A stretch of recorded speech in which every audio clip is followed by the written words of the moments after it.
Something in an say, the always is here Ghana driver for Omudru Homo Summon Tiasi, do baby na immigration for ne military for crab a movie. No more Summon Tiasi. Adaya. The woman say Ghana Hano say Adia ba coupe ha dwene say wonam kwan so ya kwan kwantempon so a na de bi ha wutimi kodi ka bi echi na nantwi car no enam wonam double road and so now I said wonam single road na eso sometimes e be difficult the man say if a person you fa ho kra na it becomes difficult. And you need practice ya tenamua my me kwa untintini ma aka wofia ha se saa de na ekoso no oman no e na o se serious ne ye ntutu ye because enu kwase e makwan saa enti na ewusia car si bia omumfa yen no private car for ne taxi for omumfa yen ye hwe minu ya no mo ye online boat ne omumfa obi anya hwe oba ase kwan no ne dia na wo be fa so bi nti o so pa na chel say wo person fa kwan no so bi ase ne dia saka se ne ba ase kwan no ye ma ono nko na wo no wafom no abedi kwan no so nti wo no wo mu fa anya hwe yete hu okuruma hwe ya kwan in fact when him say Ghana Highway Authority and Azu load issue masi and the Ministry of Roads and Highways so come website a detail how or see you see a kwan load or say fire kwan so height or say fire kwan so any ho near man or mark na de gu ho me I will say mubenya bi dia mayen amoma indicate say ye kwan no load the door so ebro so efa so a impact no ukọ Ghana Highway Authority website is here o ma twitwa de ato de entie no kwa se car no efa ne mabro so de entie no kwa se say single azela double sa terms no de entie a any kwa se follow the bro so o ma kire wo mo ankasa e de ato ho se ye mekan omo ankasa e de ato si emra mekan enso so ya ti krom hayi ya hu ya kwan a amoamoa e kwan ne timi moamoa ana sabi a picture no bia check it no the other one and so hwa eni ana nti so hu de ohoi na na biem kakra mai o de call Highway Authority omo website se si akohwe bia biem ma me na obi o Facebook bia ntimi nkan bi biemu ne yenhwe but your voice note line here 0539 199968 mo zena na o se asenso abusa 0539 199968 enio mintimi hu se bia antwi wo betima kan a cause me no na ya de we so wo sha almost see the effect of overloading any heavy loads mo. First one was say fatigue cracking. Ekwan no the first one that so ekwan no ebre. Second one is ratting. Enti kwan ni papa is anu afebo say udru ayi a. Akoma FM 87.9 the amoamoa no na afi kwan no na wonam so na sa na amoamoa. Number 3, any overloaded truck damages vehicular bridge. Nti kwan no ya hu bi pan kroma ya hu bi. Na anu bi mse koko no mko lodi o ba bia ekobu gu bridge ni bugu mu a na nkrofo te so. Enie na da so yi. Ukọ fam a kire ni nyina na ya aboa ye na mahwefo Facebook no. Ene ye na emom asem aba o se ye ka ni nyina na ye de suade yen panimfo no mo fa ade we wo ho anihwe or see difficult in negotiating curves and U-turns enti cars ni bi se wudru eno na se wudru ayi a anoga janshimo se car ni bi adane da ho it becomes difficult for drivers say wɔn kura no betumi a negotiate curves any hwɛ video na da akyire hɔ na tubo sɛ gye so ɔkwa no asan ba ɛkwan betumi aka kwan bi ofa ayi kronom kwan so a saa na ɔmo te hɔ ofa sunya no kwan so a saa sɛ wɔ bɛyɛ U10 a gye si egyina no ɛno kra so no bɛɛ 3 minutes na akyɛ traffic because ne length car no trailer na esi so no tenten no enko ano ti ontimi negotiate curve abnormal length of articulator ɛna me kan hwɛ de esi we tenten minim we sa azo we mo amunim sa terms no meboa me the ties egu ase no ye bɛɛ de ho we ties yi hwɛ beduru bɛɛ 36 na njubo si akwa ne yete ho saa enti ye no akan yo no otu hwɛ another one over height of overloaded trucks into way yahubi kaswa any ɛhɔ kra yɛ em sɛ 87.9 kumasi ɛhɔ yɛ legona na de almost how ɔmo obakom yɛ high kra de na no de ɔmo yɛ si tech junction wɔmatu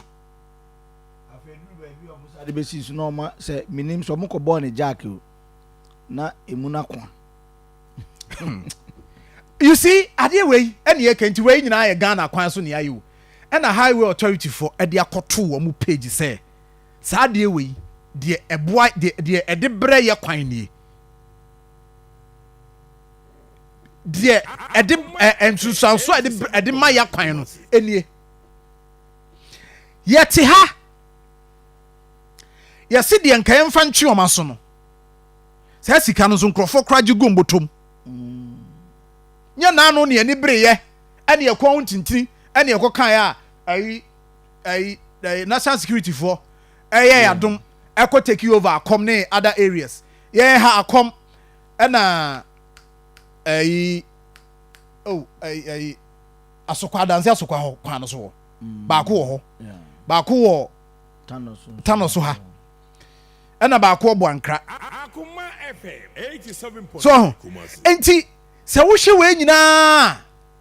then it is telling you that yen yasoso nsemfon so na adi yen yesi wutimi sia car ni bi nura na me final from nkrofo bi na mo ka chem se cars ni bi wo ho a ne tenten no etimi kwa to 67 feet 67 feet enam krom ha ene yete ho ene aye din saa ni aya na aye nkrofo de ene ne FM 87.9 kumasi abeye say oh samu ane yete ne akwan nyina sei Ghana ha yakwan highway no ba bia cars ni duru a e wo so mo to mo wase mo apply brakes nyina no wo mo duru ho a sa kwan nyina sei me say mo a mo te kwan ho no munim yetimi duru ba bia se car we banti mo fa ade na obi te car no so no apija yen electricity wires no amaso na car na twam na no ha ayi ha wo kwa yi na nantwi wo kwa ehoi sa diom de si hoi how much was say 4 meters on na ka bi wo for so aso betima fast ye wanko no sa san chi me say na no akom ho omo de bi si ho 4.5 ebui ni nyina ne say omo nye comfortable na asem ni nyina nko wie ne say ye de yen yabu ye ne agusu ye mfa ho e na Traore say ne kwan wono de on twam obi mese ne kwan so wo di free Ghana ha na Ghana mpanifo ahwew amo ase kwan nam so nyina kwan tutu kwan ni nyina abobɔ po Akoma FM 87.9 na se Ghana behwe amo ase wo de a ɔse ɔno de ɔmpene ema wo nse ne de eno ani na nantwi enti ɔse kotwa so kokotwa so na me check say ya mom notice be some months cross e free September ye kono omo makwan maka bia wo tenten asin trailer na esi so no articulator no ne tenten no ɔmo ma ne ɔmpene ma ɔmfa car ne tenten bro 54 feet ɛmfa nwura ne kurom Akoma FM ɛno ani 87.9 wo se wo deɛ wonte aseɛ wo se wo deɛ wo no kuro no yɛ ɔdea ɔno na ɔte ne kurom no ɔse wɔyɛ ne kwan ɔbrɛ na ano yɛte kurom na ɔde ayi ɔbɛfa heavy equipment bi free ɔkɔfa bi free baabi ɔde free bɛfa ha na ɔde kɔɛ na kwan ɔno ankasa ne nkurɔfoɔ na ɛyɛ na kwan ma no ɔse na kwan no ɔyɛ no ɔmpɛ sɛ wobɛba bɛsɛe no ɛmfa ho ne sika wobɛtua ma no ɛmfa ho ne fine na ɔbɛgye wo tio yɛdeɛ no deɛ yɛn no yɛde fine ɛna to ho fine no koraa yɛgye a saa sika no yɛwu kwan no deɛ de yɛ no Akoma FM 87.9 Kumasi. enti nka Kumasi ɔfen so kwan efiri yɛn ha efiri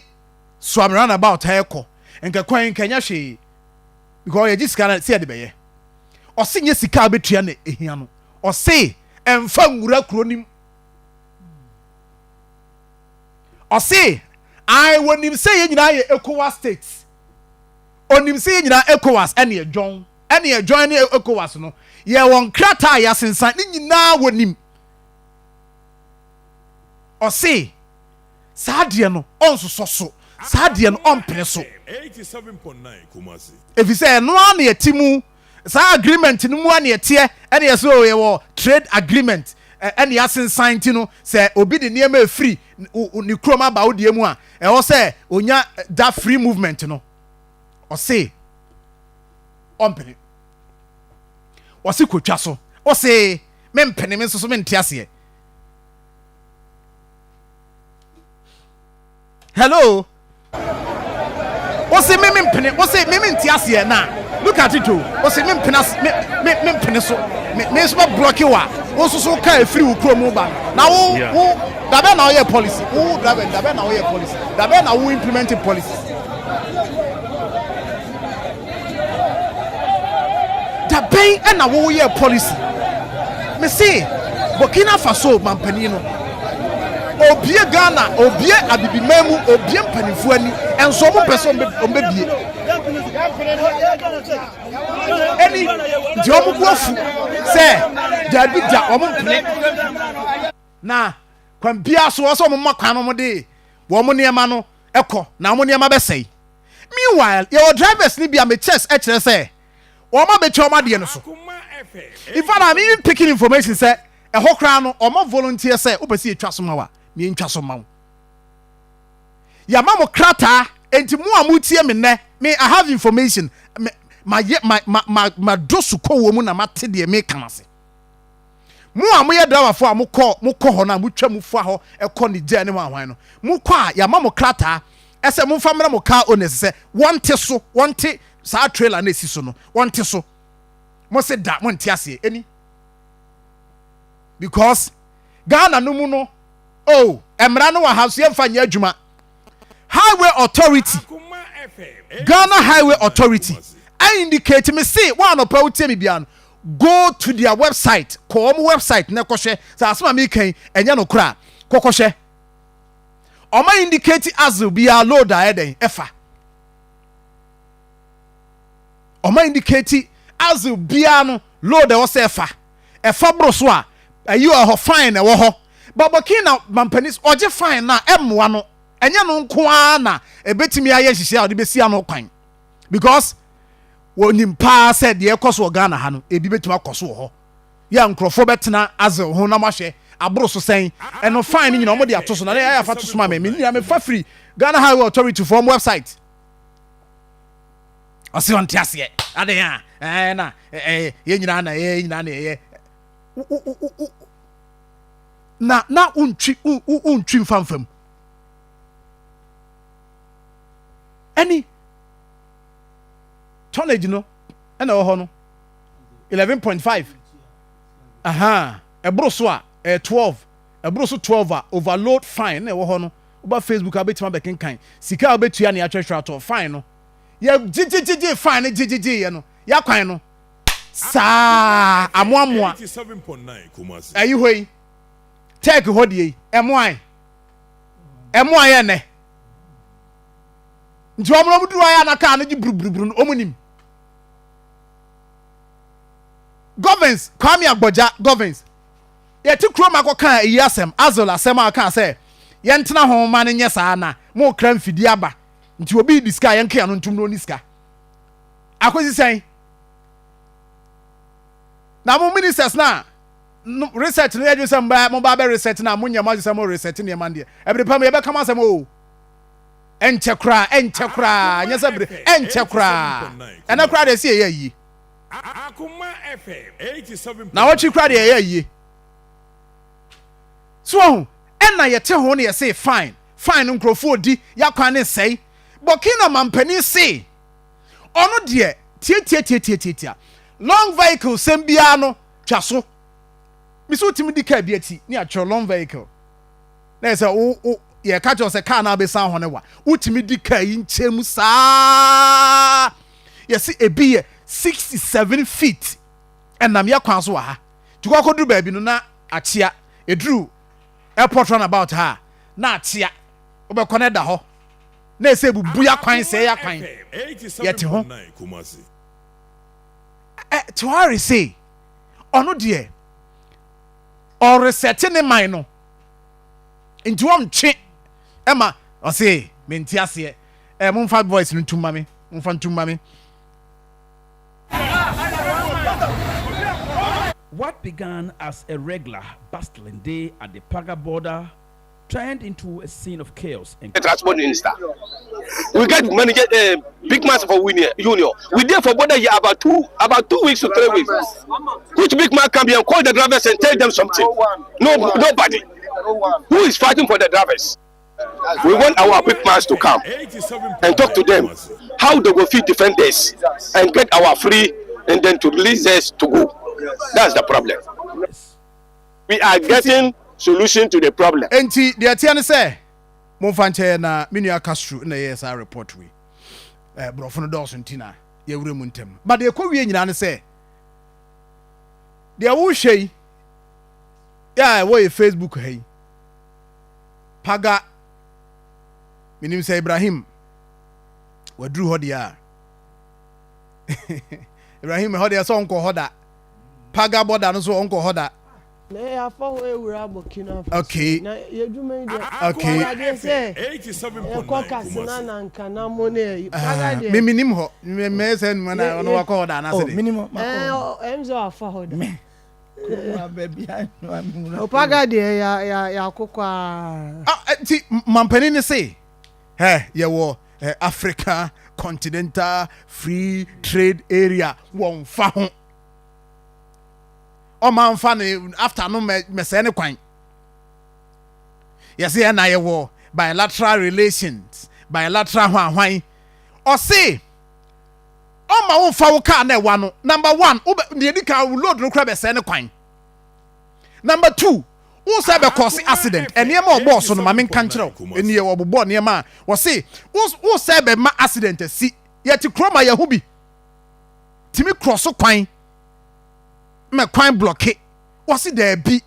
onya bre me ye na ayi na ekohin na ye de fa hin na ekohin na hin bi ani there bi o say di oka ko wie nyina ne say emfa nwuram emfa nwuram so a enkrofo no omo se omu twam ba ko wasi wonu wo twam akoni je nya Burkina no ba wo twam na wo twam ne fa wiem You see, tu fa wiem na ko you know, ya abuse freedom. And I see trade relations.